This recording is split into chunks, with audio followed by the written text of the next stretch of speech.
I thank the gentlelady for yielding me such time. Sweetheart deals. Since when is it to have a sweetheart deal to have a modicum of retirement for working poor and middle-class people? That's a sweetheart deal? All I hear from the other side of the aisle is people talking about government overreach, executive orders, and unnamed bureaucrats. So it's surprising that today the Republican majority is creating a man-made roadblock toward helping working Americans save their own money for their own retirement. We've all heard about the olden days when if you worked for a company for life, you could retire with a guaranteed pension. Now, with the exception of union workers, the days of a guaranteed pension plan for most private sector workers are a thing of the past. Captains of industry don't offer them anymore. They line their own pockets instead.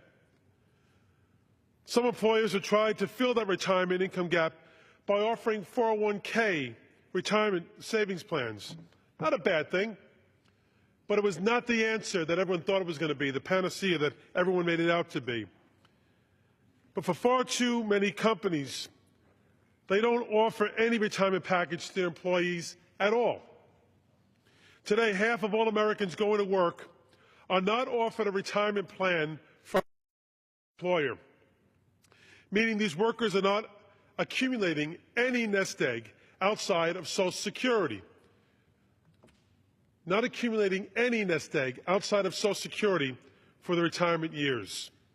To address this growing retirement savings crisis, the Obama administration made it easier for states and large municipalities to sponsor their own 401k-style retirement plan for their residents who work in the private sector but are not offered any retirement plan from their private sector job. They're not offered by their employer a 401k plan. They have nothing, no opportunity. These rules do not require employees to participate. So the captains of industry who don't offer their employees a retirement plan under the Obama administration rules would not even have to participate. These rules do not require any employer contributions.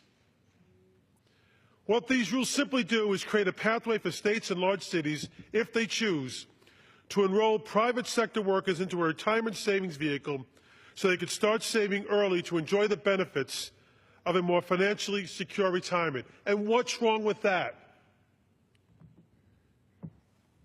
It's a universal fact that the most successful way to get people to save for their retirement is to enroll them in a retirement plan through their workplace and have a percentage of their pay taken out automatically and invested for the long-term future and for their benefit. So these Obama administration rules were actually adopting best practices to help workers who had been offered no opportunity to save for their retirement to start to build their own nest egg with their own money, own future, potentially even investing in a private 401k plan down the road. The cruel irony is, if these two bills pass, congressional Republicans will have prohibited states and local governments from trying to help those workers who have been forgotten about by some in the federal government and ignored by the private sector marketplace. Whatever happened to local government being the laboratory of democracy? Now, I can understand if Republicans in Congress were working... Minute to the gentleman. Gentleman's recognized. Now, I can understand if Republicans in the Congress were working on a national plan to ensure that every American who works their whole life could have some form of guaranteed income in addition to and not as a replacement for Social Security. But you don't have one. You never have. I won't say you never will, but you don't have it and you never have yet. Then maybe there would be some justification for the action you're taking today, but that's not the case. In fact, Republicans in Congress have done nothing to protect workers or retiree benefits, and they are the party that wants to privatize Social Security. But today, with these two bills, they go one step further to eliminate the ability of millions of workers from even the potential to enjoy some financial comfort after a lifetime of work. It's time for a progressive agenda for America that puts America's workers first and their families first. And I yield back the balance of my time. Gentleman yields back.